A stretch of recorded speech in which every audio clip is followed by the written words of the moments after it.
Good day, greeting students, and welcome to the video tutorial for Science 10. This is again Director RJ, and I welcome you to our new lesson about plate boundaries and interaction. And for today's lesson, we're going to have first different lesson objectives. In this lesson, you are all expected to know the following. First, the definition of plate boundaries. Second, the different types of boundaries interaction. Third, examples of plates that exhibits the said boundaries. And last is to know the results of each boundaries interactions. Moving forward, let us have the introduction. So for the introduction, let us define first what is plate boundaries. Plate boundaries are areas between tectonic plates where the plates interact. So definitely, ito yung pagitan between ng dalawang plates. And second, definition, as the plates interact, fractures on the Earth's crust develop, and these fractures are called faults. So definitely, kapag nagkaroon ng interaction between the two plates, if they are going to interact with one another, magko-form yun ng fractures on the Earth's crust, and ang tawag sa fractures na yun are faults. In addition, the interaction between plates can either be first divergent, B, convergent, and C, transform. And take note of this different interactions between plates. These are also the what we call plate boundaries interaction. So we have the first, the divergent plate interaction. Second is the convergent plate boundaries interaction. And the third is the transform plate boundaries interaction. And for today's video tutorial, we're going to have first divergent plate boundary interaction. So what is divergent plate boundary? Divergent plate boundary is an area where the plates move farther apart from each other. And sa konteksto ngayon, pwede nating sabihin na ito ay magkadikit na dalawang plate na nagkaroon ng paghihiwalay sa isa't isa. So isipin nyo na lang kung meron kayong close friend dati, then nagkaroon kayo ng pag-aalitan and suddenly hindi na kayo friend ngayon. Parang ganun yung sistema dito in the divergent plate boundary. Also, this happens when two plates move away from each other and forms a gap or a rift between them. Take note of this also, that when the gap eventually widens, it then evolves into a rift valley.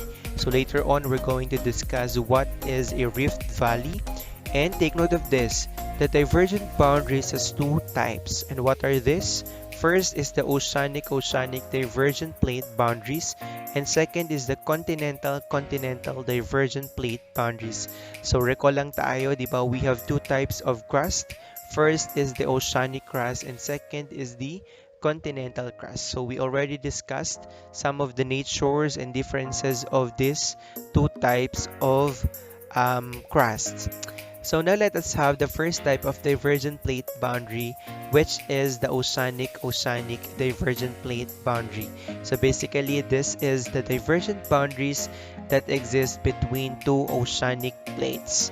And it produces the what we call mid-oceanic ridges, which refer to mountain ranges underwater. And take note of this, that in places where molten lava or magma can move up and fill the gap, volcanic islands are eventually formed. Because take note na every time na magkakaroon ng separation of two plates away from each other, so basically magkakaroon niya ng gap between them, and then para mafilan yung gap na yon, so magre-release ngayon yung mga molten lava and magma, and pag nagkaroon ng moving up of that lava and magma, eventually yun yung magiging tinatawag natin na volcanic islands. And here we have a picture showing an example of volcanic island. So this is the volcanic island in Japan known as the Ogasawara Islands in Nishinoshima volcano. And in addition, so the molten lava that rises eventually cools and form part of the ocean floor.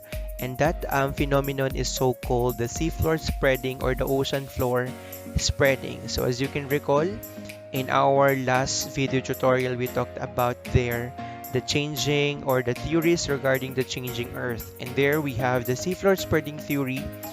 Alright, and we explained there that it is actually the seafloor that moves. And paano ba nangyari yung mechanism of plate movements in the seafloor? Here we have that explanation. So magkakaroon ng rising of magma, and then eventually yung magma na yan will be turned into lava, and then that lava will cool down and slowly, so magkakaroon tayo ng continuous na movement, upward movement ng magma na yan, na ipupush ngayon yung mga molten rocks na nandito para mag-move papunta doon sa side kung saan pinapakita natin ngayon dito sa GIF na to. And that is how the seafloor spreading theory occur. So we're done with the first type of divergent plate boundary, which is the oceanic plate boundary. And now let us have the second type, which is the continental divergent plate boundary. So here, this happens between two continental plates, and any continent or landmass above a divergent plate boundary will be torn apart into distinct land masses. And later on, I'm going to show to you how this torning of a specific landmass occur. And here in the continental, the surrounding waters will suddenly fill the space between them and later become an ocean. Next, we have here a picture showing the continental divergent plate boundary. So on the first picture, it shows the Rift Valley formation. So paano ba nagkaroon ng formation of the Rift Valley? So una muna, merong magkadikit. Imagine magkadikit na dalawang continental plates, and suddenly magkakaroon yan ng moving away from each other, nagkaroon ng gap, and suddenly yung gap na yon will be called as the Rift Valley. And then later on, magkakaroon yun ng filling of the water, and then the moment na nagkaroon na siya ng water, it will be then called as the new ocean basin. And then as time goes by, so patuloy na tataas yung molten magma and lava natin, and suddenly luluwang siya ng luluwag ng luluwag, and it will then be transformed into a mature ocean basin. Next, we have an example of continental divergent plate boundary, which is the East African Rift Valley. So here we have the western branch and the eastern branch, and it is believed or theorized that millions of years from now, this East Africa and West Africa may be separated by an ocean. Kasi nga pinakita ko sa inyo kanina kung paano nagkakaroon ng formation of a mature ocean. That is because of the divergent plate boundary. And another example is the Silfra Rift Valley in Iceland. So here we have the Iceland, and actually ito pong Silfra Rift Valley really runs. It is really long, no? Long divergent plate boundary.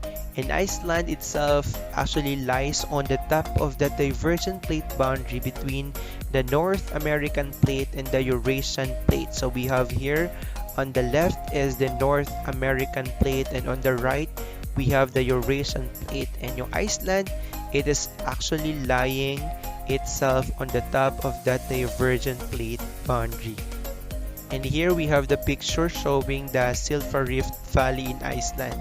There we have the divers exploring and seeing the beauty of this Rift Valley.